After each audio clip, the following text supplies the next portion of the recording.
Welcome to Phil Wilson Chats with Celebrities. And here's your host, Phil Wilson.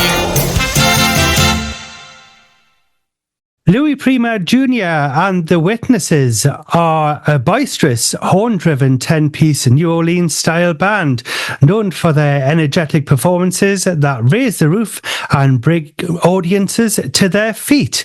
Their eclectic and rowdy style crosses several genres, from big band and swing to rock and blues, combining original music from their two albums with tail-shakin and foot stompin favourites from the 5-decade career of Louis Prima Sr.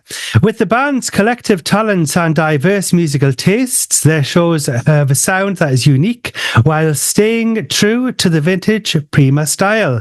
And Louis Prima Jr. is an incredible musician and artist in his own right, and he joins us now. Welcome to the show. How are you doing, Louis? How you doing, sir? Oh, I'm doing fantastic. How about you? Absolutely fantastic, amazing. Because once I heard that you're going to be bringing out a new single, and also you've been so busy over the last 5 decades, I had to get you on the show because there's lots for you to share with us here.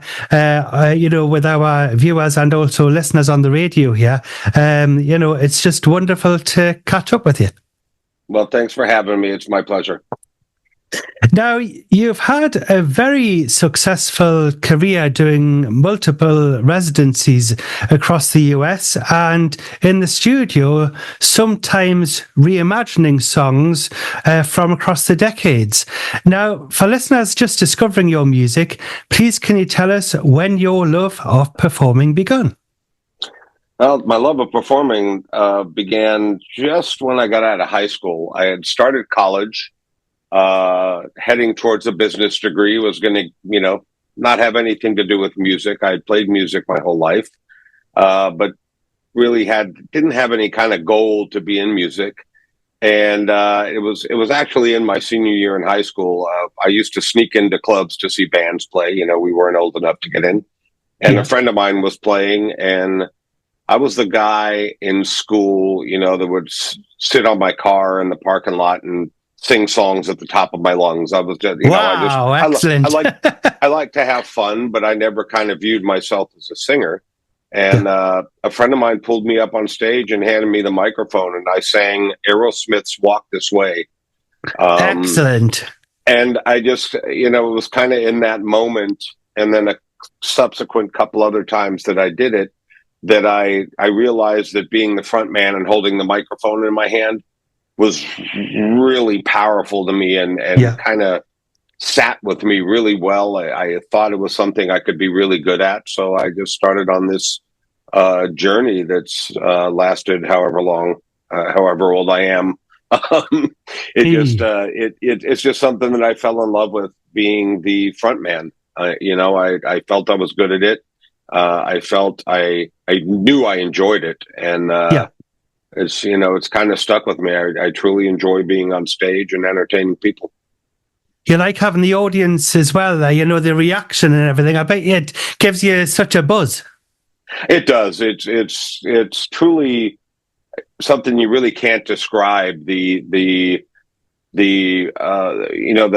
relationship between artist and audience, especially in what we do and how we do it. And, it's about joy, and it's about bringing joy, and to see people's faces light up and smile and enjoy what you're doing, even if they don't know what you're doing, is truly something special. And the crowd reactions. And then there's the added bonus that I, in doing my father's music on stage as well, there's the added bonus of hearing stories on how my father's music touched a person or their family or a relative, and his contribution to popular music for almost a century, and what it means to people. So that it's kind of twofold in what I'm getting out of it, and I love it. I really do. And out of the catalogue of your father's songs, what would you say is the one that, if you were able to, tell us which is the favorite one that you like out of his massive catalog. Because when you look at the list, you go, "What?" When I looked at the list, I was thinking, "This is amazing," there was a gentleman, Bob Pepitone. He was a radio DJ out of New York, and he had one of these record collections that would make it in, record books. And he made, it was when I was small, he made my mother a cassette tape collection of my father's music. And it was 72 cassette tapes. Wow, amazing. So, and there are so many, and quite truthfully, my favorites change month to month, hour to hour. I think my favorite song that sticks with me all the time that my father did is it's a medley of some old New Orleans classics. Them Their Eyes, Old Man River. And he did it on the King of Clubs album, and it's just a phenomenal, power-driven. I think it exemplifies what my father did to music. It's starting kind of slow and mellow, and by the end of the song, paint's coming off the walls, and these chandeliers are shaking. And that always sticks to me as the favorite. But true favorites just they kind of it'll come play on the music, and I'll go, I haven't heard that song in a while. I love that song, and I'll listen to it a few more times. But like you said, there are so many. It's ridiculous to even count. When I looked at the list, I was going, these are songs which everybody knows about. Everybody can sing, a bar of them, which just proves how much of an impact he had on the music world. He absolutely did. And I've been fortunate enough to meet a lot of not just musicians, popular musicians, but a lot of movie stars and things like that throughout my travels. And you'd be shocked how many people lean on my father as an influence. I mean, and odd people like Snoop Dogg. I had a brilliant conversation with him one day that started off him finding out my name, and he comes up and goes, "Are you Louis Prima Jr.?" And I said, "Yeah." He goes, "Sing, sing, sing, Louis Prima." And I'm like, "How do you know that song?" I play high school, and you go into these stories, but it is, and people, when they don't think they know Louis Prima, when you start listing the TV commercials, the movies, the remakes, and all the things that he's done, and of course you circle back, and if they still don't know, and you go, he was King Louis in the cartoon Jungle Book, and they lose their mind, and all of a sudden now they know all his music. So it's and it is something that he doesn't get a lot of credit for, and I've kind of dedicated part of my life to making sure that he does get that credit. Look, we're no tribute band. I didn't get into this to ever be a tribute band. What I did is I wanted to pay tribute, and I wanted to do that music style. And part of it was to get my father the recognition, which we got him a star on the Hollywood Walk of Fame in 2010. Wow. Yes. And got some other things done for him that I think he absolutely deserves, because, the wealth of people, the sheer numbers of people that were influenced by him and his style, and the sheer numbers of people that got joy from him, I don't think it's matched by any artist in the world. And was it actually, would it have been his 100th birthday when he had the star put on the Hollywood Hall of Fame? Because he's born in 1910, wasn't he? Yep, it was the year of his 100th birthday, and it was it was quite a fight to get that star. When we for about 14 years my mother was trying, and not to be cold, but they would go, "Look, we don't give stars to dead people. We want a spectacle, we want the person there." And it was through a relationship through my management team, with the Ricardo Montalban's foundation and his relatives, that kind of spawned it. And it's funny how the world goes round. The reason it happened was Jimmy Kimmel, from Jimmy Kimmel, who I went to high school with, and played in the band with. They wanted him to do his star because it was the 50th anniversary of the Walk of the Fame, and they were doing big productions, and they wanted him to take the star, but he didn't want to do it. He wanted to wait for his anniversary of his show, so they were kind of stuck without a headliner. And Montalban was his nephew was on the board and went, I can get Louis Prima, and they went, okay, and it just it turned into this media spectacle. We played live. They had to close down Vine Street on Hollywood and Vine with the crowds, and it was truly one of those memorable moments in my life where you go, "Yeah, I did that." Yes. You go, yes, at last. Yeah. Yes, your dad would have been very proud. I know that. Yes, definitely. But just so wonderful to get that star on there. And I think a lot of people don't get, the due, and I think it doesn't matter if you've passed away or whatever, your legacy's still there. So you've got something that you are still a star. Do you know what I mean? Yep. And look, he lives through his fans, and we meet them all the time. I meet them all the time. And some people you would just never expect, and that's the homage to his style and his music and what he left, and it was his relationship with the people and the joy that he brought, and still brings. Definitely, he does as well. He does. Now, when you were growing up, was there always music about, or was it the quiet life when your father wasn't on stage? No. or being Louis? No.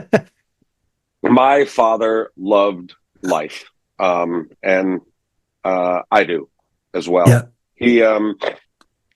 He took great joy in family. Look, he was when he was home from the road, he was the one that woke us up at 6 a.m. on Sundays to go to church. He's the one that, made the breakfast before we went to church. And he was at every school event he could go to. He loved family.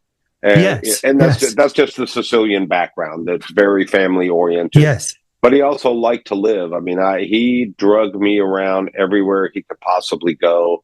And which was neat because I got to see him interact with people not in a stage environment, and he was truly humble, kind, and giving to everybody that approached him.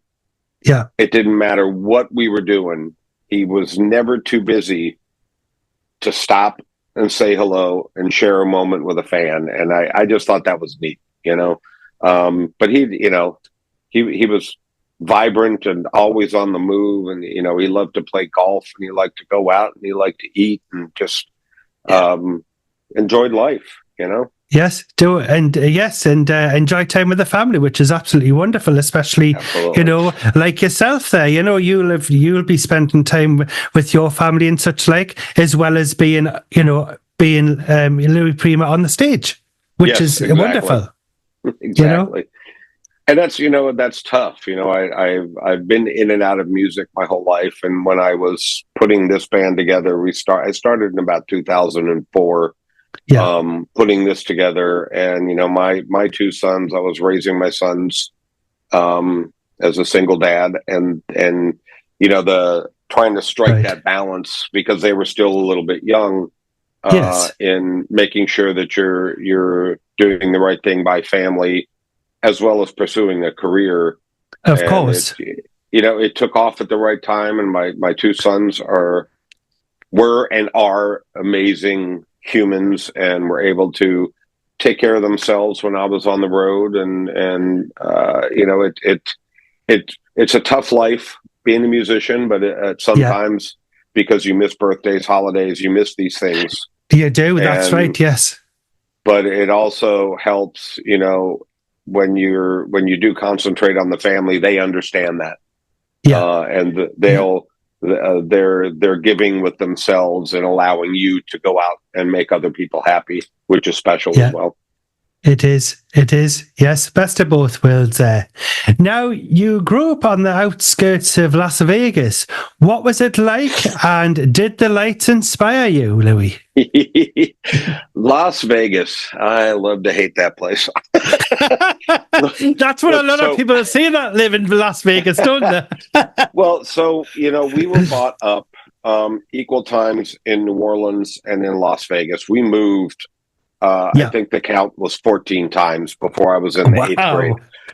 And but from eighth grade on, I stayed in Las Vegas. My mom moved back to New Orleans when I was a senior in high school, and I just stayed there. Right. And at the time, Las Vegas was still this cool small town where people knew you, Yeah.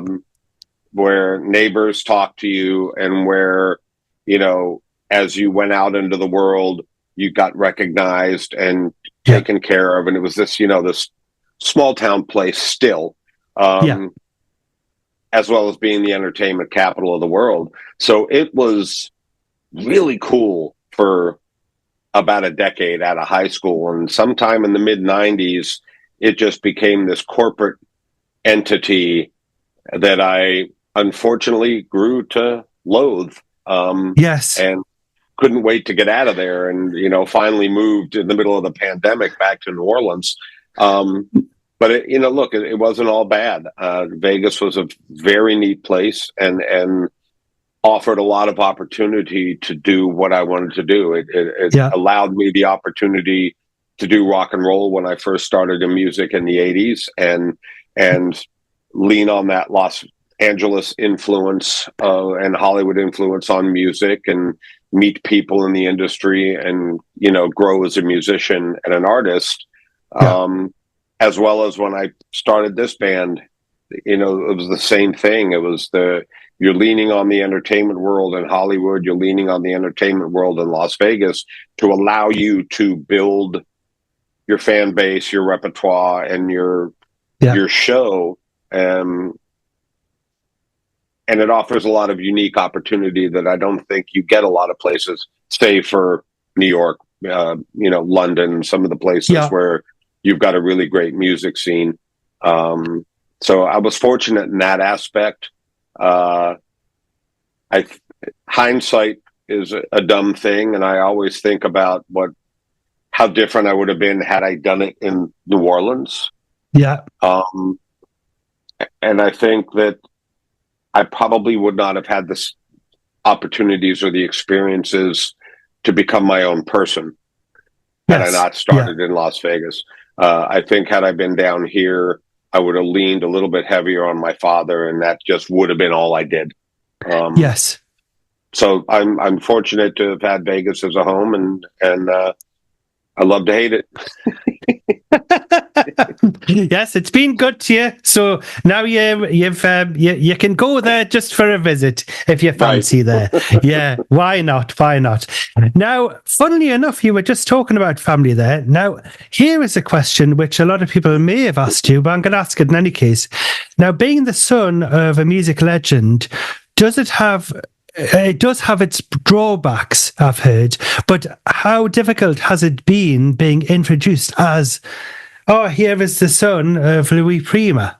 It's not as you, because this happens to a lot of artists. It'll be like, oh, your mom's so and so. It's like, how have you coped with that? So there was I saw somebody say this, and I wish I could remember who it was, about 4 years ago. They said the worst form of child abuse is junior. Yeah. Yes. And I 100% feel that. It's a blessing and a curse, but it does not open. Look, it opens doors, but once that door is open, it's 10 times more difficult to make progress, unless versus if I was a regular person. And here's why. If Brian Setzer does jump, jive, and wail, people go, oh, that was good. Yeah. If I do jump, jive, and wail, they go, it's not his father. So it's a battle to be yourself Yes. and erase those comparisons. And I'm blessed with the greatest musicians in the world on stage with me, musicians and performers that allow me to break out of that. And people, I firmly believe that people see me as myself. Yes. And appreciate that I'm Louis Prima Jr., which was a struggle. It was a fight. Look, I've lost Louis Prima fans along the way because they have this perception of maybe of what my father was, and I'm a little louder and boisterous, and I don't know how you top his personality, but it's your own style. You say it's your own style, and the fans should be going, this is Louis Prima Jr. carrying on his father's legacy, playing, representing his music, doing his own style, which your father would say that mightn't be what I would want to buy in the record shops, but I'm a bit older, but it's wonderful. Yeah. Your own interpretations. And because of my band and the way we approach things, 99.999% of the world truly feels that way. And we've have some of the best crowds and the best fans, and it's been a complete joy building this brand and paying tribute to my father as well. But it is, it's not as easy as people will think, and it's very easy to get. I know a lot of juniors. I know a lot of,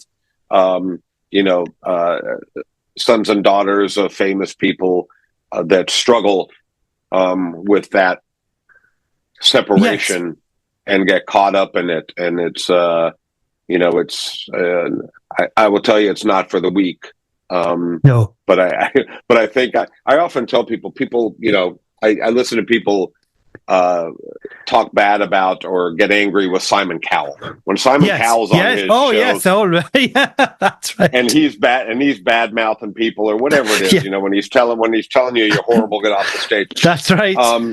One of the things that happens, and when I was doing rock and roll, I wasn't very, it wasn't Louis Prima. It was we had a band name, and I they would find out I was a junior, kind of in the mix. But what you get when you're trying to make it in the music world is the people that control your destiny.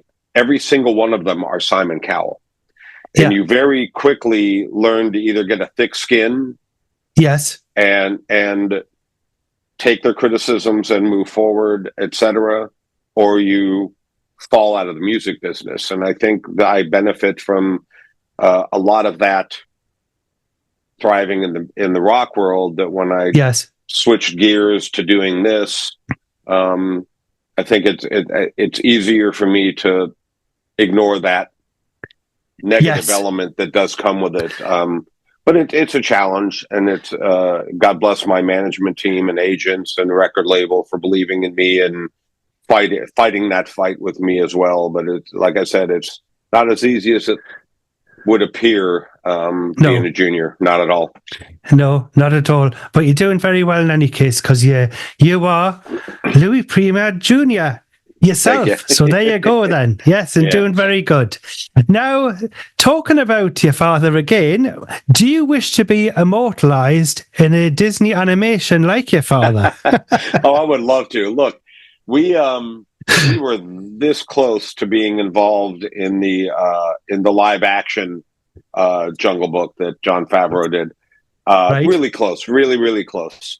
But I would, I think that would be neat. I've always been open to everything. Look, I auditioned. This is funny.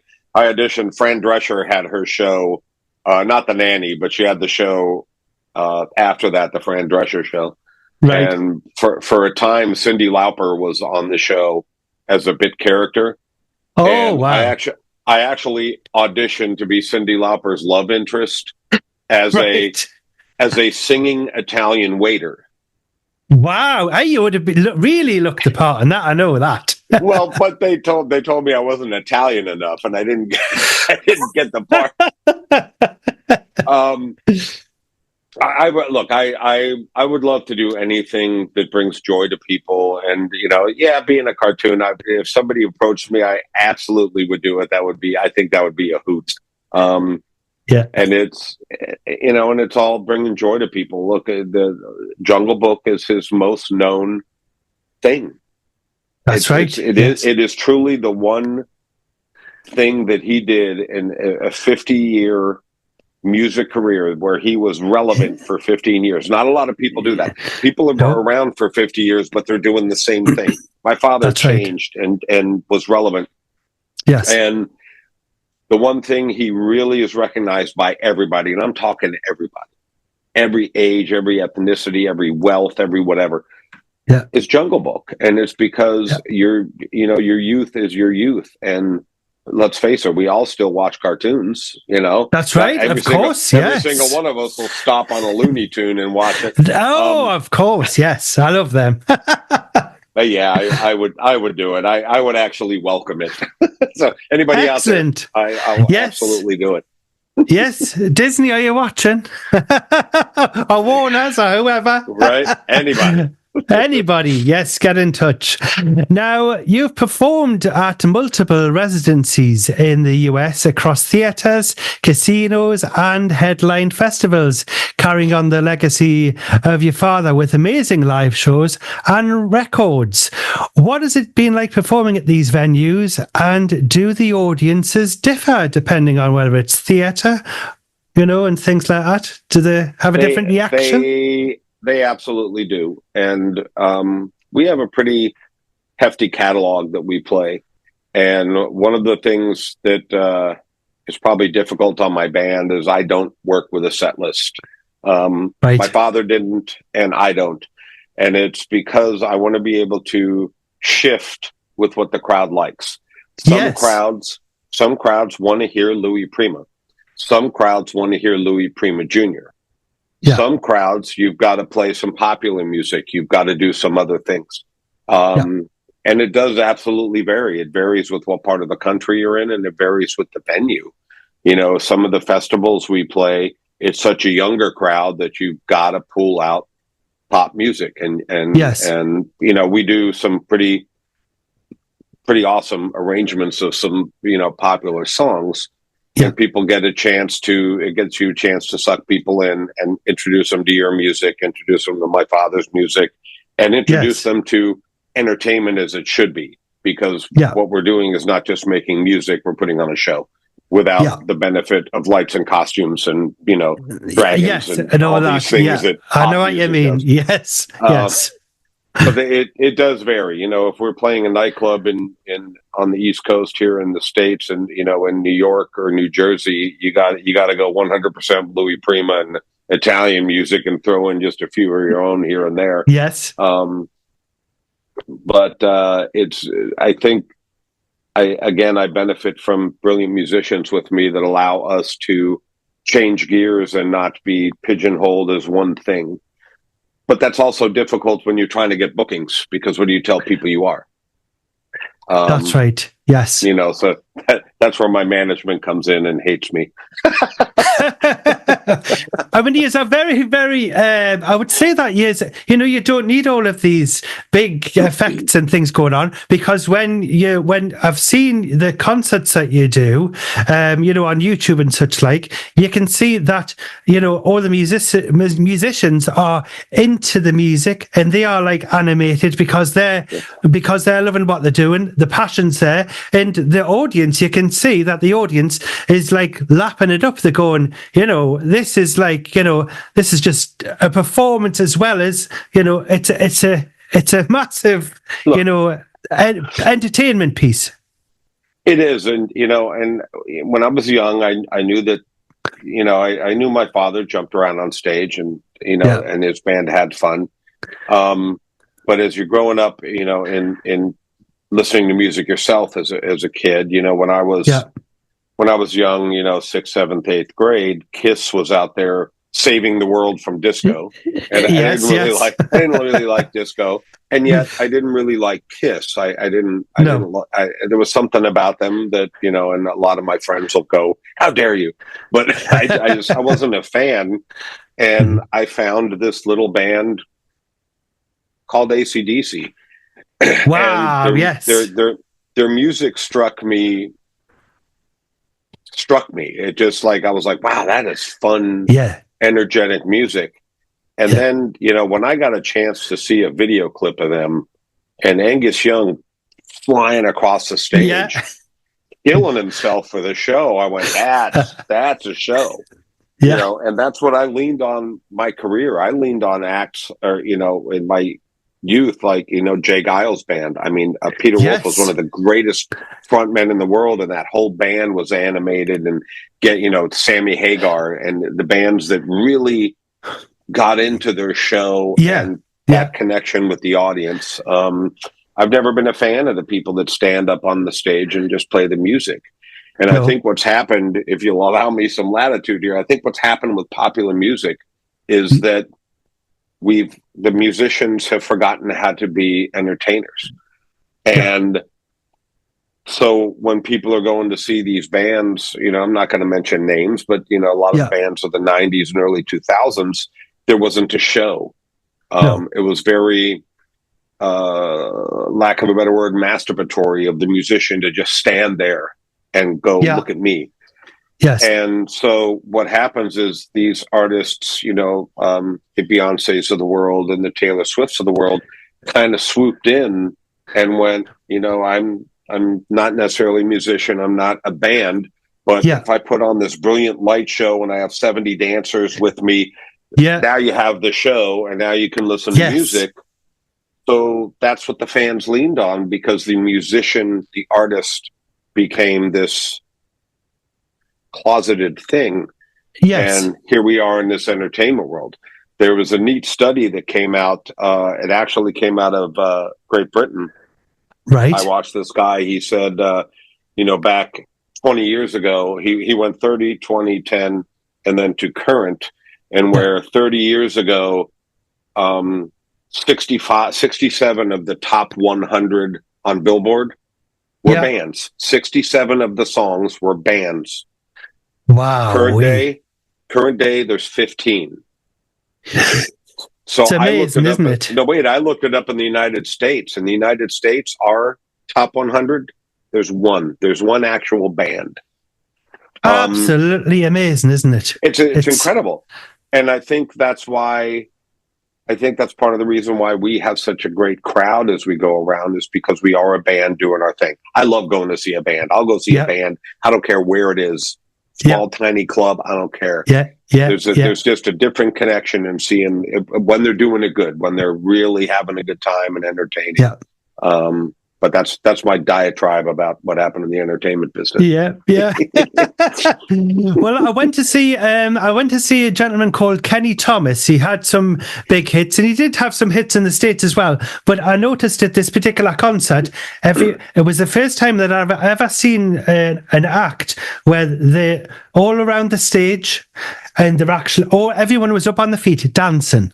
And that's what people do at your gigs, you see, and that's what everyone should be doing. And when you were talking about how there's only just one band there in the Billboard Hot 100 kind of thing, I think a lot of these singers are like doing all of the stuff on on the band thing, digitally. And then they're not having to go out and get a band because it's in the laptop, which is, we need to reverse things. Well, and I think it's missing, granted, I'm not a fan of it, but it's like, I think there's a joy in learning the craft. Look, it takes music, it takes a musician. There's very few and far between that don't go through the struggles of learning their instrument. Okay. And then when you get to the joy when you're writing a song or creating music, the joy in figuring out, just using a guitar as an example, on how to finger this chord easily enough to get to the next chord. And how do you get from that chord to that chord, and that creation? Yes. As a vocalist, how do you hit that note and hold it as long as you need to get to that next note and be able to hit that note? That's right. The technique. There's a joy in that, and there's a pleasure that I can't even describe when you get it and you go, and that perfect look. When we're playing, there's nights we're all very self-critical, and we all get off stage and we're all beating ourselves up and you're patting each other on the back going, no, you weren't that bad, Yeah. But there's nights when you get off stage and the whole band will all look at each other and go, that was incredible. We were on. You don't get that with a MacBook. No, you don't. That's true. It's all to do with the feeling, isn't it? It's the feeling. Yes. It's a feeling. And like I've mentioned, you don't do a set list because you're picking up all of the vibes from the audience. They're picking up the vibes from you. And it should be like that in the charts. We need to, I wish it would come. I wish it would come back around. And, every time I find a band that I enjoy, I try to push them out there on social media and go, look, there's still bands out there that are incredible and new bands coming out that are incredible. And look, I live in a town. Moving to New Orleans saved me in the middle of the pandemic when, you're like, oh my God, what do I do now? Yeah. I moved to New Orleans and it saved my soul because New Orleans, they didn't care. I'm telling you, this town didn't care. Uh-huh. And the guidelines here were strict. But the venue would put a stage outside and put a band on it and go, we don't have indoor music. Look, it's that. That's right. Yes. We were sitting in parking lots and there's so many amazing bands here that you get to go any night. And the beautiful thing about it is too, I've got friends that have been in bands. There are some established bands that have been around for like 30 years. Okay. Wow. And when they play, they could play every night and people will still go to see them and pack them in. Nothing gets old, nothing gets bored.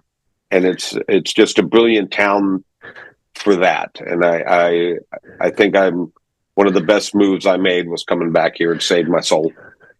Definitely, with your style as well, you see you fit in just perfect in with the New Orleans style. Definitely. Now, what has it been like performing at these venues that you've been at? Do you prefer working at casinos or do you prefer the theaters? I like everything for different reasons. I love nightclubs because you're more able to touch the people. Yes. It's more of a backyard vibe.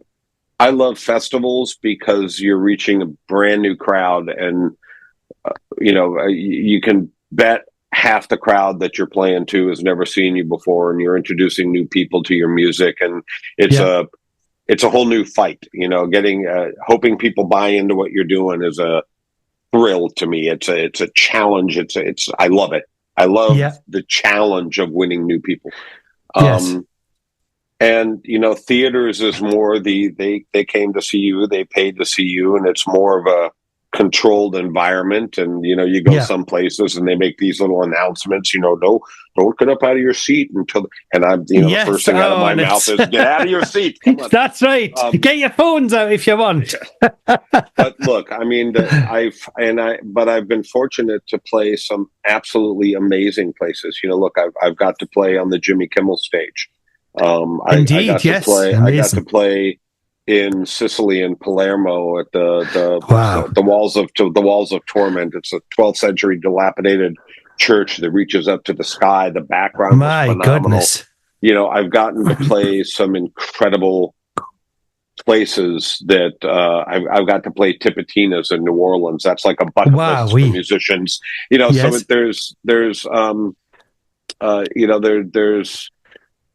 I'm truly fortunate in that, and I don't ever look that gift horse in the mouth that I've been able to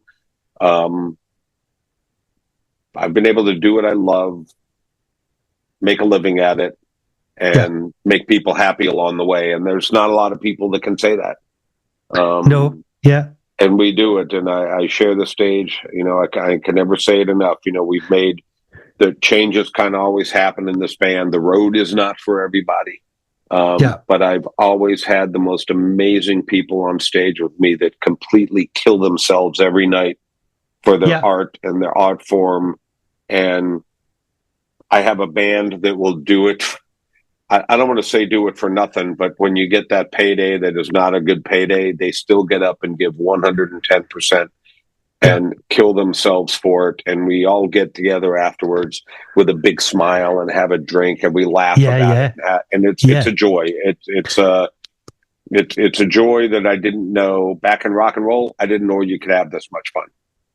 I knew I was having fun. I didn't know you could have this much fun. You know what I mean? No. Yes. More fun times to come. I know that. Now, definitely, I know that for sure. Now, what was the first song you ever performed on the big stage, if you can remember?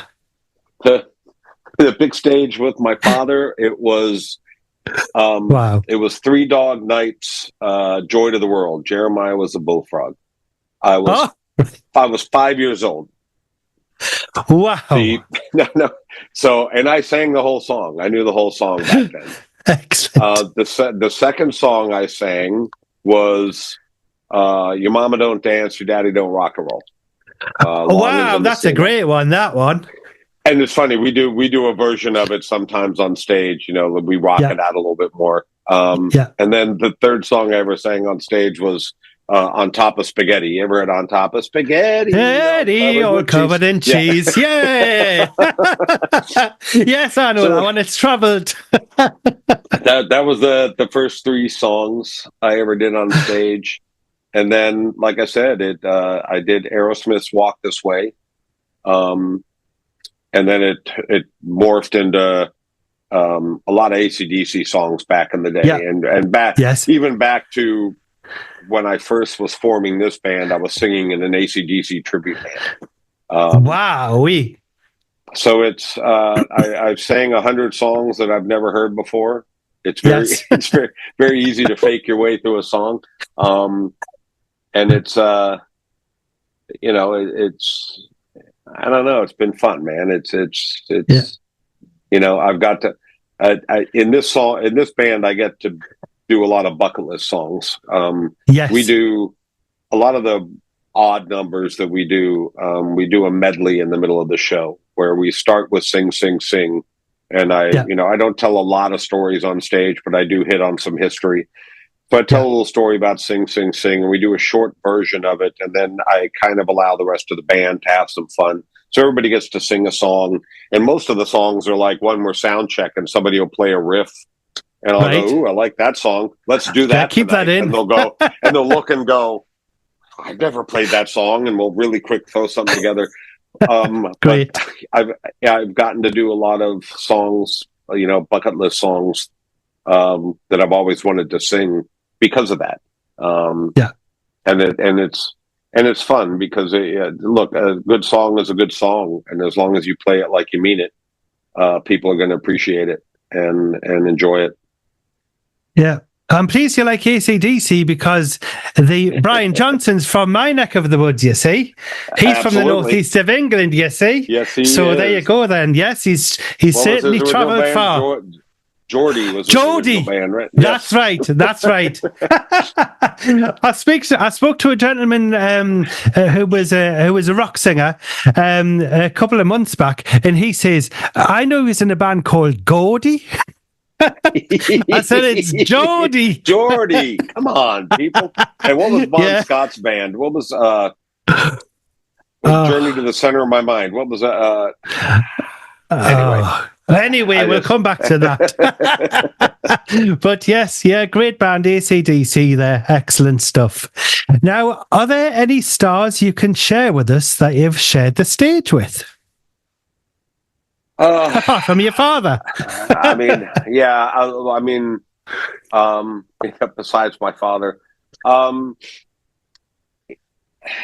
Not really shared a stage with. I mean, we've I've had quite a few in the audience. I mean, we've had Tony Danza at a show. We've had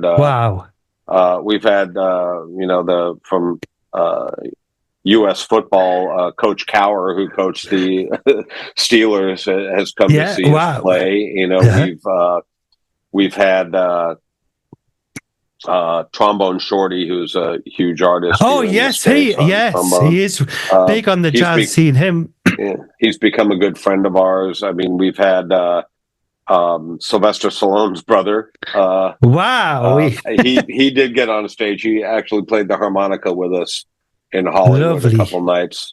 Um, so there's been a few along the way. Most of the time, most of my joy, and I have no pictures, I have no autographs, I have nothing. No. I'm not that guy. Yeah. I've had more amazing conversations with people, albeit 10 minutes, an hour, 2 hours, with just people you meet along the way. And Yeah. I have found that there's a camaraderie in the entertainment business, both film and music, that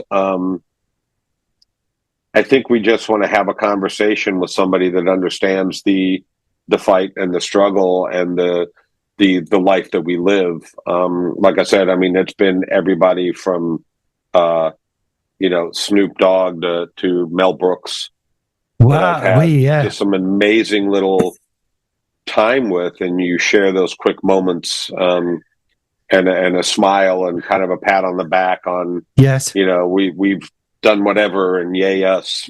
I don't even know how to describe it. But I have no record of it other than in my heart. I've met some great people along the way that I wouldn't have had a chance to meet, and I wouldn't have had the conversations I've had. I mean, it's Ted Nugent, it's Sammy Hagar, it's Lorna Luft, it's Liza Minnelli. Wow. It's this countless Amazing. array of people. Yeah. And Yes. it's neat to hear their stories and share your stories, and get a little bit of frustration off your chest sometimes. And especially because when you especially as a traveling musician, you don't have those daily friendships that you have back home. I mean, sure, you've got your band and there's that, but you want that camaraderie with other people that you meet along the way. If you're a businessman, you don't just have your friends; you have this network of people you see on a daily basis. That's right. Have your conversations with them. Yes, get to know them. So when you do meet this person, whoever it is, it's a nice little brief escape to have that conversation and know that you're not the only person in the world, Yeah.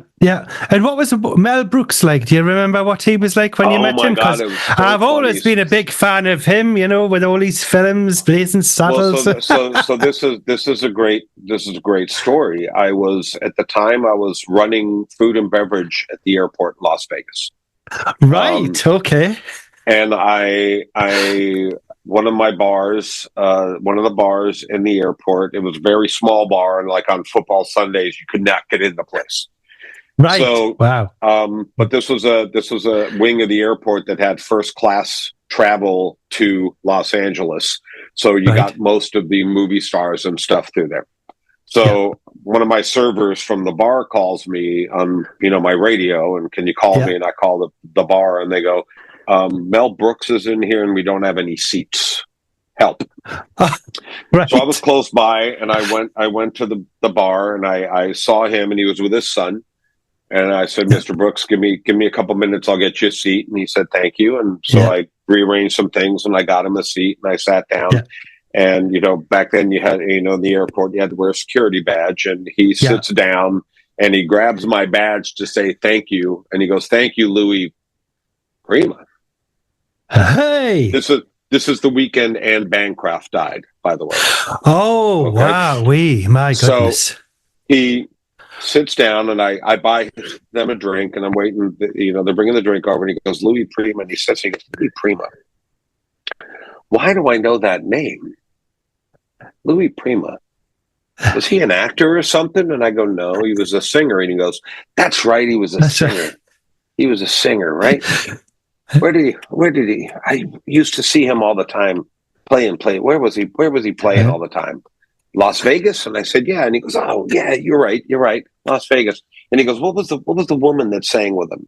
what was her name? He had a girl that sang with him, right? And I said, you're probably thinking Keely Smith. And he goes, no, no, no, no. There was another woman, an Italian girl. And I go, Gia Mayon? And he goes, probably. I go, well, that was my mom. And he goes, yeah, all right. And blah, blah, blah. And this goes on for about 10 minutes. Like he doesn't know who Louis Prima is. And when he was convinced that I was Louis Prima Jr., he stopped dead mid-sentence, grabbed his son, and went, this man's father was the greatest musician in the world. I used to go see him. Like he knew what he was doing. Wow, amazing. But he was quizzing me to make sure I was really Louis Prima Jr. Yes. And I laughed, and his son started laughing, and we ended up sitting down and just had, after that, it was just this great little chat, and he's super funny, and he's super quick, and you're like, yes. And it's one moment I went, in my brain, I'm like, I'm sitting here having a drink with Mel Brooks. Amazing story.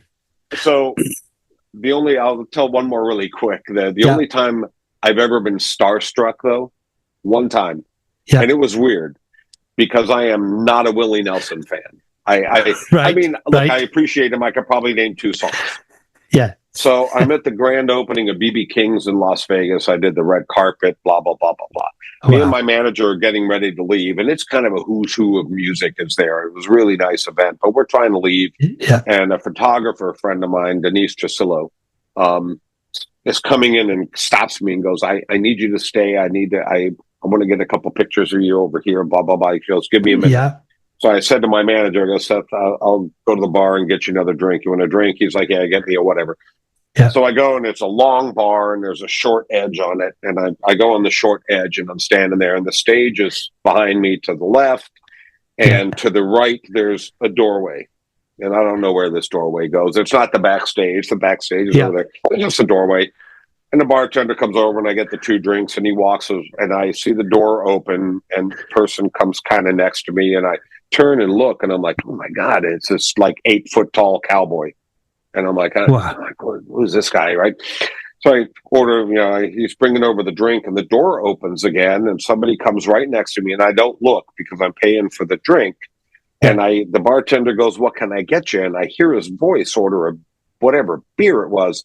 And I stopped, and I went, and I mean, he's touching shoulders with me, and I went, excuse my French. I go, Willie effing Nelson. And he goes, yeah, nice to meet you. And I'm like, I was dumbfounded. I'm like, I'm standing next to a worldwide legend. That's right. Completely starstruck, didn't know what to say. And of all people, Willie Nelson. It's absolutely amazing. Yeah. Amazing. Yes, you've met some wonderful people. And yes, it just proves that everyone is actually, we are all human beings, but we are entertainers as well. And people have to remember that as well. Because some people, they mightn't approach somebody and speak to them like properly. They might shout or heckle and things like that. And we're all got feelings, and we're all there to doing a job, entertaining everyone, entertaining each other. Exactly. Fabulous. I love them stories, and especially Mel Brooks there in the airport there. Amazing. I love them. It was of all the places, great stuff. Now, you are touring with your band, The Witnesses, across the US. When did your band form? So I started putting this band together in 2004 in Las Vegas, and it was just kind of a weird opportunity to get to. They were looking for a band in a lounge, and it was a friend of mine, and there was just a odd set of events that I won't get into that I was like, sure, I'll put something together, but this is what I want, and I'm not going to be. It was very bold. I'm not going to be a tribute band. If I put this together, I'm doing what I want. I'm blah, blah, blah. Yeah. So it set me on this journey of finding musicians and trying to find people. Look, I played with some brilliant people that can read a chart, but that's not what I wanted. I wanted the showman. And as I'm moving along the way, I run into an old friend of mine from back in my rock days in the airport. Brilliant bass player, Mikey Bones, Michael Gerbino. Right. he's flying out to somewhere, and I end up, sitting and talking to him in the airport, and we had been really close friends back when I was doing rock and roll, and I went, "Hey, come play bass for me." And he's like, "I can't play this shit." I was like, yes. I go, "Yes, you can. Yes, you can. It's just a walking bass. You're fine." Yeah. So we end up talking about it over a few weeks, and he's like, "All right." And I go, "Look, and you got to help me find people. Yeah. I'm playing with brilliant people, but I want a band." Yeah. So me and him set out on this course of finding people, and it was like a slow burn, moving along, and finding people and finding these brilliant people to come play with me.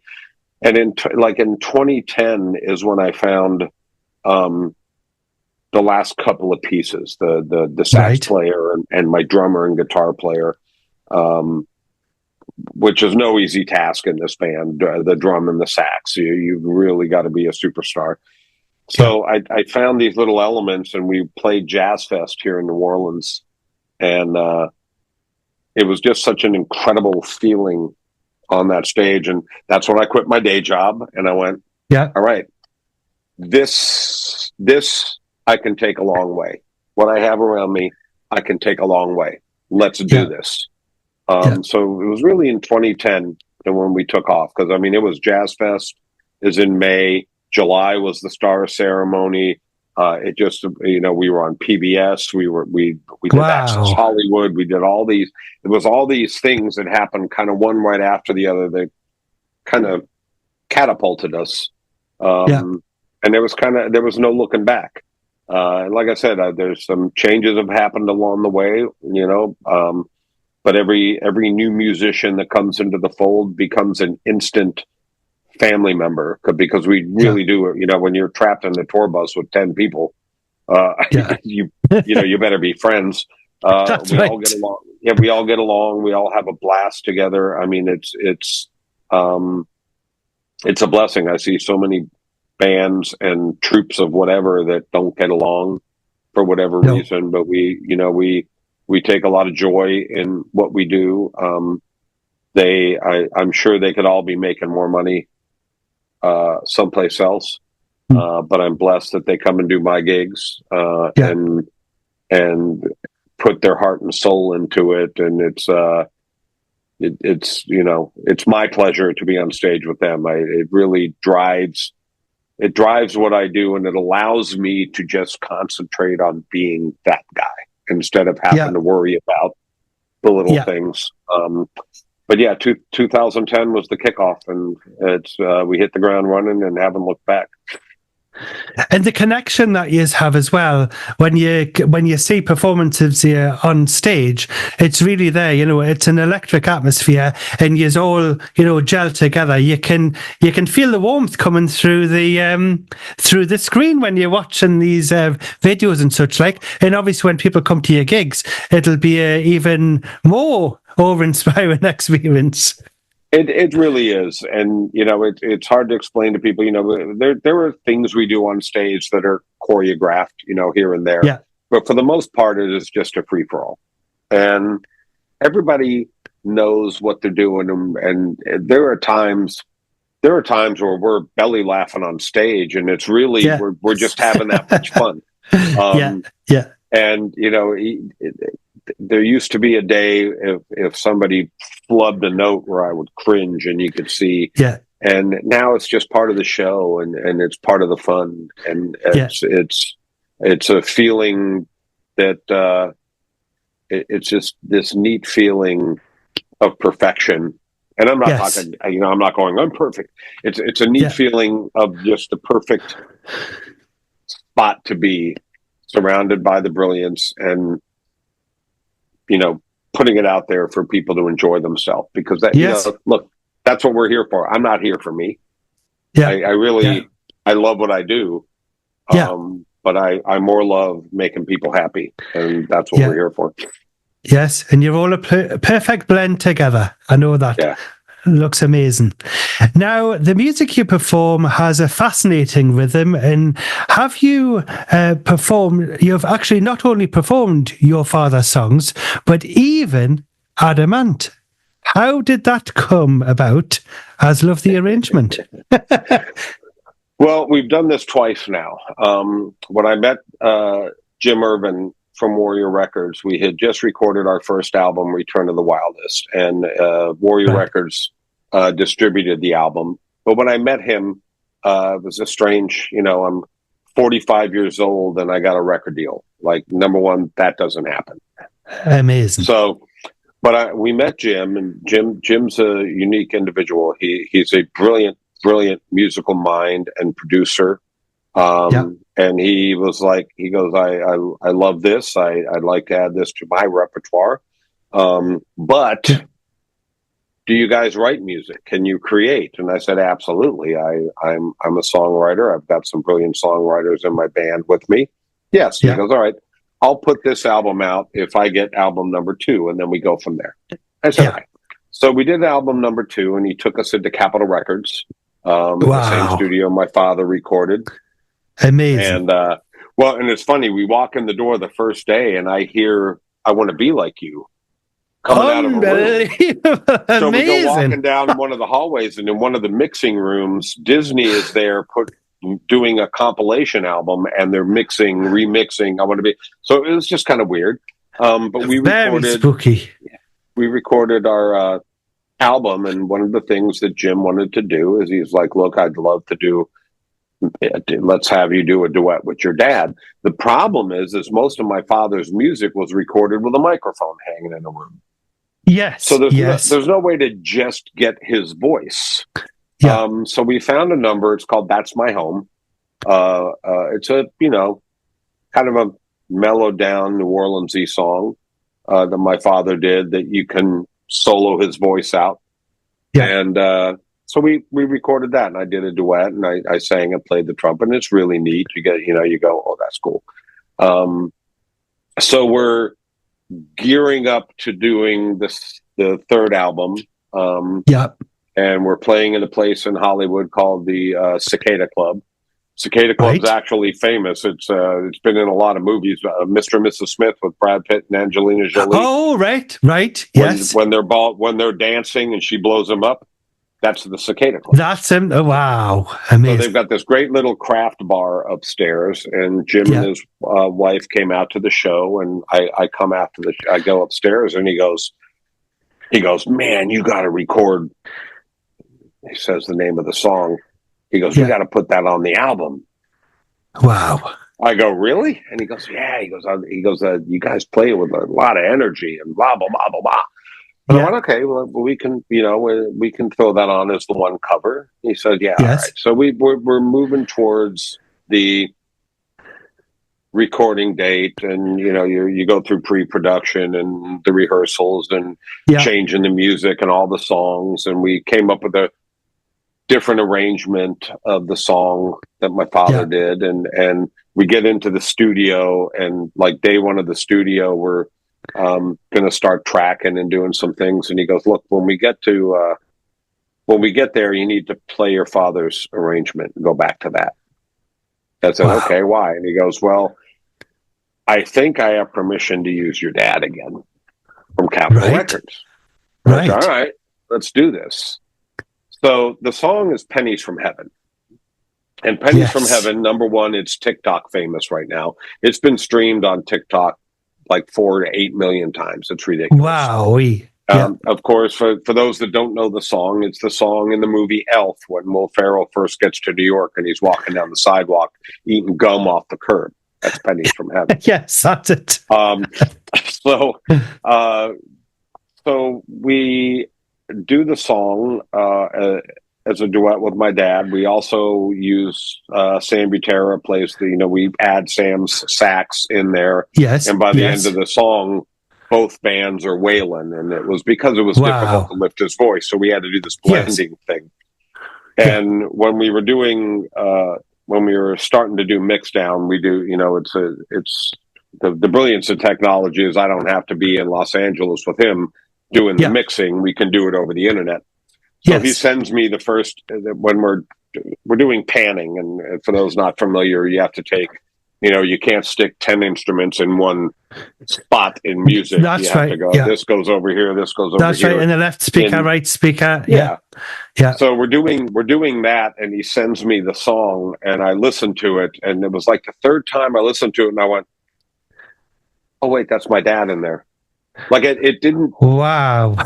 It sound. I was like, and chills went down my back, and I was like, "Oh I my bet. God, I sound exactly like him now." And you're Wow. like, "Oh, but what a great version. I can't wait to get this out. We're trying to get it released, and it's I can't wait. It's brilliant.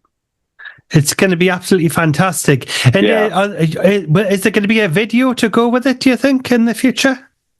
We can certainly try. I would love to do something like that. I mean, there's brilliant technology out there that can add him into videos and stuff, and I have some weird ideas to do with it. So I'd love to try. I've always wanted to do, like, I always thought it would, speaking of cartoons, I thought it would be neat to do a cartoon of each of us doing it. That would be wonderful, that. Definitely.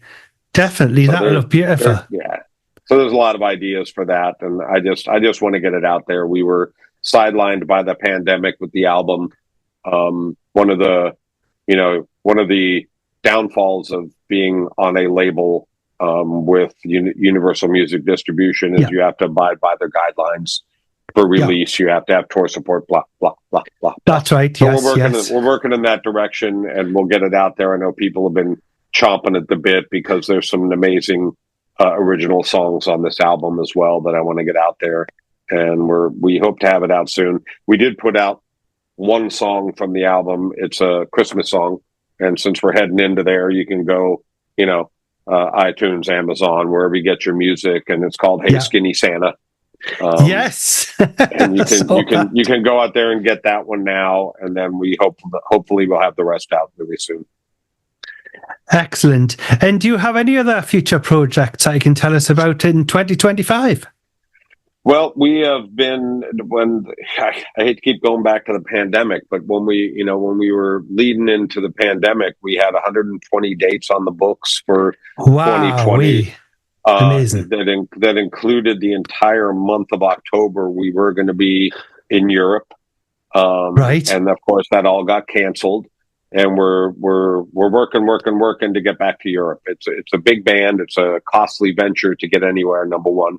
So we're constantly trying to put together tours. We have an opportunity to play the Copenhagen Jazz Festival this year that will hopefully bring us.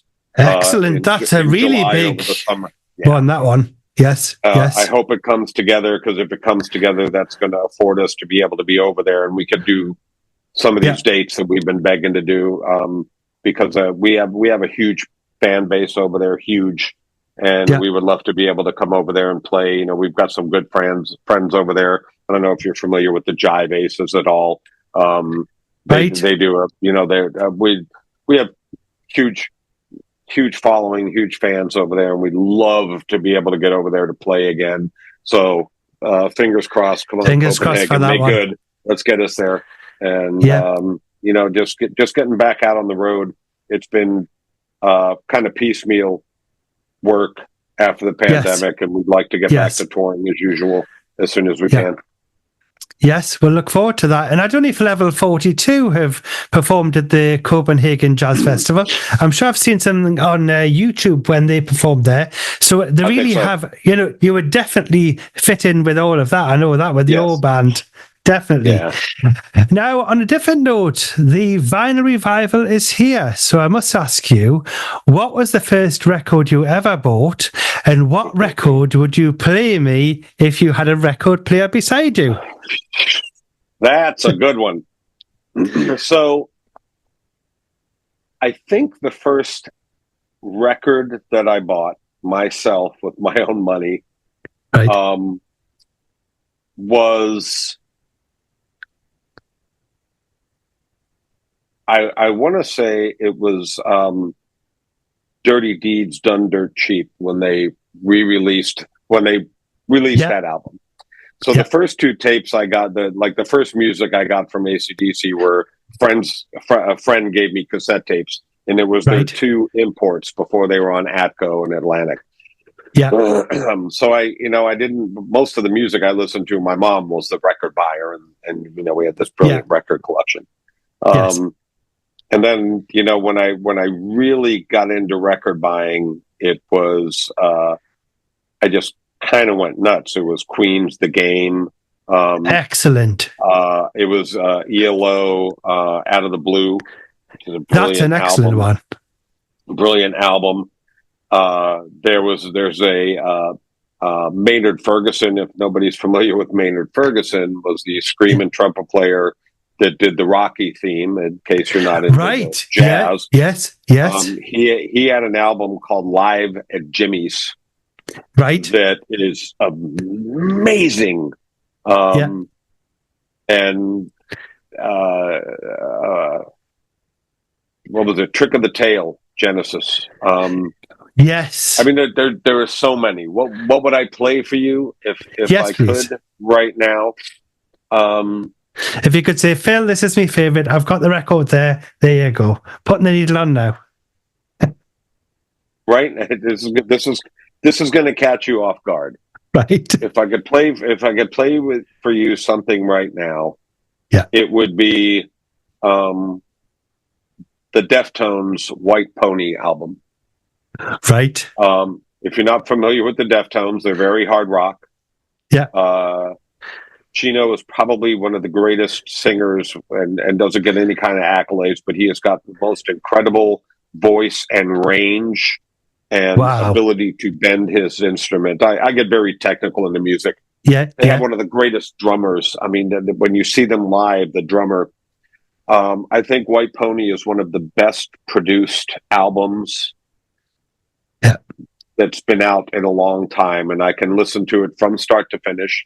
And I've got countless of albums that I can do that with. You get started. I mean, Showtime from Jay Giles, Powerage from AC/DC. There's a ton that you can go start to finish. But I like to stay current, and although White Pony isn't very current, it is just a brilliant audio masterpiece as far as production. The depth of the music, the width of the music, the recording, the echoes, everything done on that album. The fact that you can hear Chino's breath when he's going to sing a note. It's all there, and it's just and the album itself moves very well start to finish. And look, Deftones isn't for everybody. Like I said, it's hard rock. But I think that's what I would want to play for somebody so they can kind of hear what heart and soul in music is. Because that, when you can hear somebody breathing, that's heart and soul. It definitely is. Definitely is. Very well produced as well. Now, you mentioned that you're going to be catching up on your dates. Did you have anything on the books for the UK at all? We're working on it right now. We've got we're hoping to we've got to get the one gig to get us over there, and then we've got a handful of things that we can do. We were supposed to play the Lord, what is it called? The Sicily Jazz Festival. We were supposed to play it. We were supposed to play it this year, and that would have gotten us over there. And there was a weird clerical error, for lack of a better term. There was a misinterpretation of an email, and they booked somebody else. So we're hoping to get back over there. It's like I said, we love playing over there. We've always had a blast when we've come over there, but it's been a long time, and we hope to be over there soon. We're building the calendar for next year right now. We hope to start releasing dates probably by December or January. We'll have some things starting to trickle out there. But it's louisprimajr.com. There's a calendar on there. You can click follow, and you'll be notified when we get over there. And we hope to see everybody soon. Yes, we look forward to seeing you as well. Now, where can listeners buy your music and follow you on social media? It's absolutely, our music is everywhere, whether it's iTunes, Spotify. We prefer iTunes. Buy the album. You can buy them in record stores as well. But it's on, it's iTunes, Amazon, Spotify, wherever you get your music. We're out there. Louis Prima Jr. It's LouisPrima Jr. give us a listen. Give us your thoughts, and social media in every place. LouisPrimajr. That's going to find me on Facebook, on Instagram, on Spotify, all the networks that you can find, as well as our website. And come join the fun. Come see a show, and give us a shot. You won't be disappointed. I promise you. Definitely, everyone's going to love it. Now, have you released any of your music on vinyl, or would you consider releasing any of your music on vinyl? I would love to relieve it on vinyl, Jim Irvin, if you're out there listening.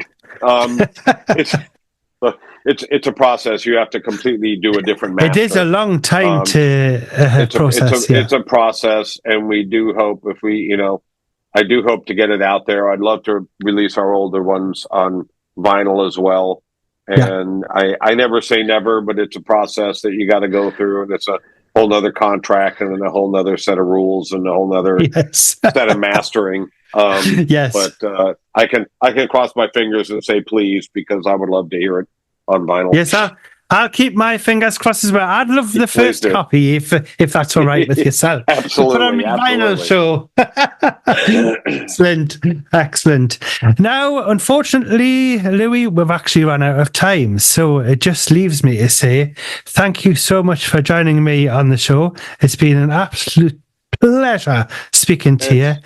It's been my pleasure. Thanks for letting me ramble. I know I can get away from myself. Well, we'd just love to chat with you, Louis.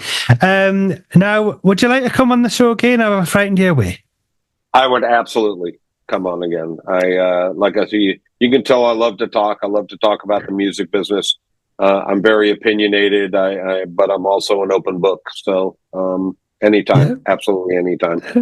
Lovely. Well, I was going to ask you to introduce your latest single with your father, Louis Prima Sr, Pennies from Heaven, but it's not out yet. So could you introduce to the listeners one of the songs that is available that I can play for them now? Well, since it's coming up on the holiday season, I got to push this one. Because it's a great song. It's a happy tune. Add it to your Christmas playlist. Play it during the holidays. It's Hey Skinny Santa. It's a single that's out there by itself. Give her a spin. Look, Christmas stuff's for sale here, so you might as well put it out there. And while you're there, after you listen to this song, go check out the rest of our music. It's a lot of fun. It certainly is. Louis, thank you so much for joining me, and all the best, and we'll speak to you soon. Thanks for having me. Have a Merry Christmas.